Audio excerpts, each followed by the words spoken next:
Good evening. This is All India Radio. I am Valsa Williams with the news at 9.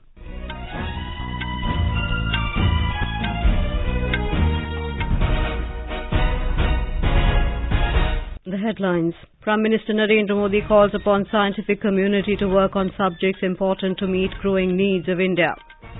Raksha Mantri Rajnath Singh dedicates to the nation 28 border infrastructure projects worth 724 crore rupees. External Affairs Minister S Jaishankar criticises China for not following border agreements with India. Prime Minister to interact with students in 6th edition of Pariksha Pe Charcha on 27th January. More than 60 Russian soldiers killed in a Ukrainian strike on Moscow-controlled territory in Donetsk. And in cricket, India set a target of 163 runs for Sri Lanka in first T20 match in Mumbai.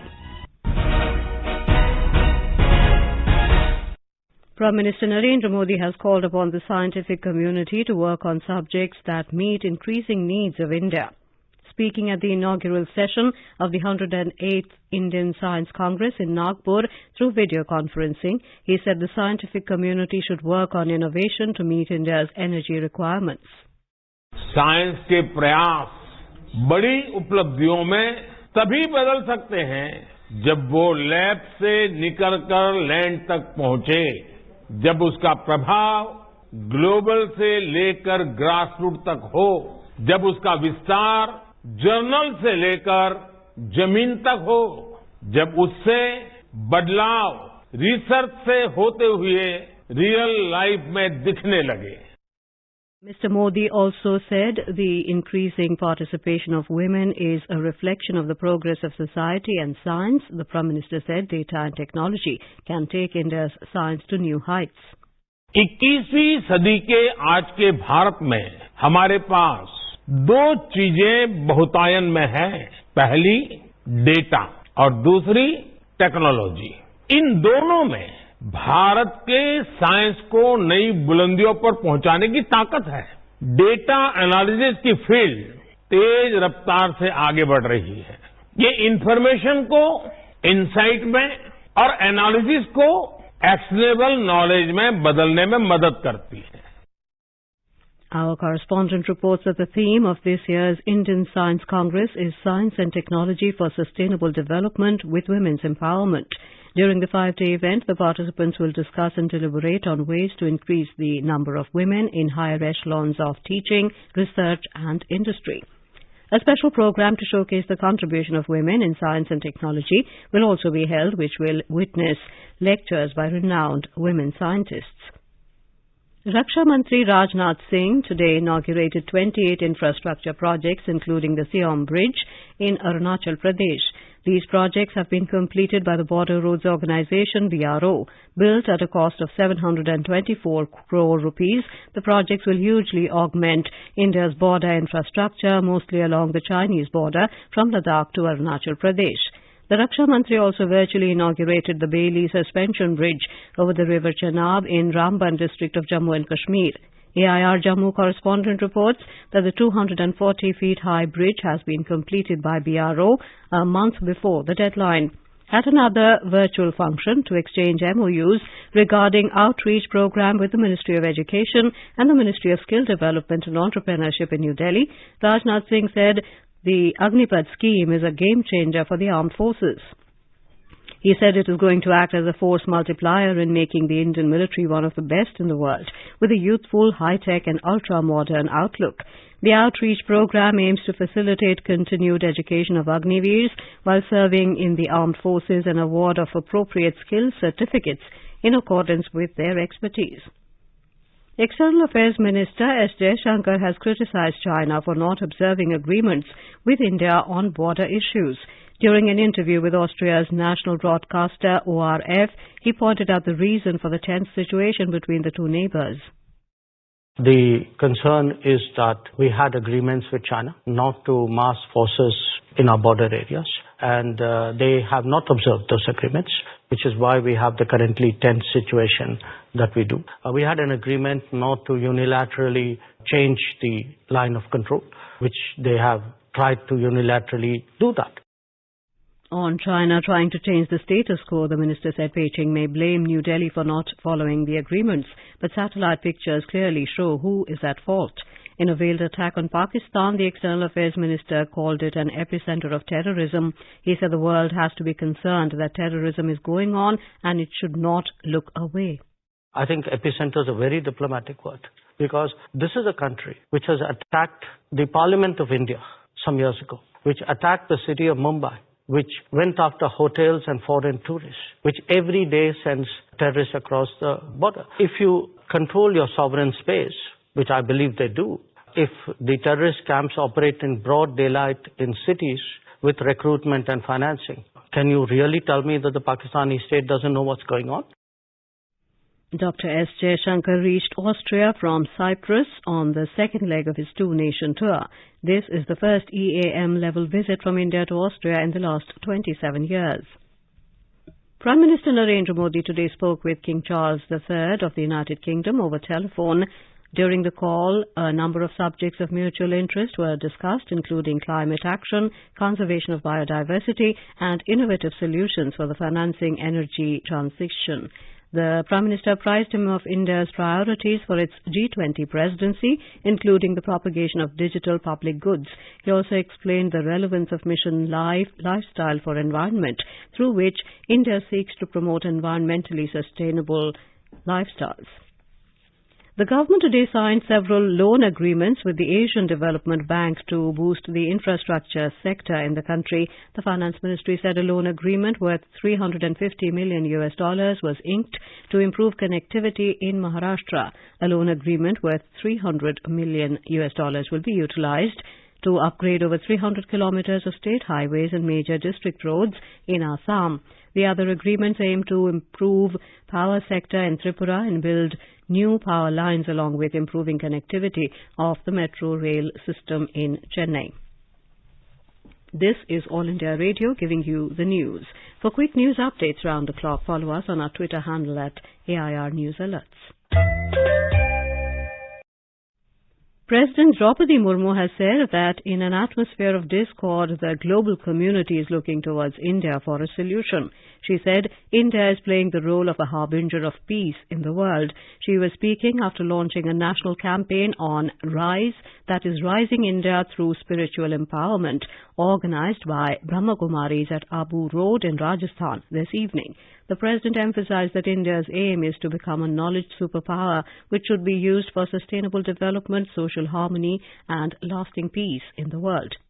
अमृत काल में सन 2047 के स्वर्णिम भारत की ओर आगे बढ़ते हुए हमारे देश को विश्व शांति के लिए विज्ञान और अध्यात्म दोनों का उपयोग करना होगा।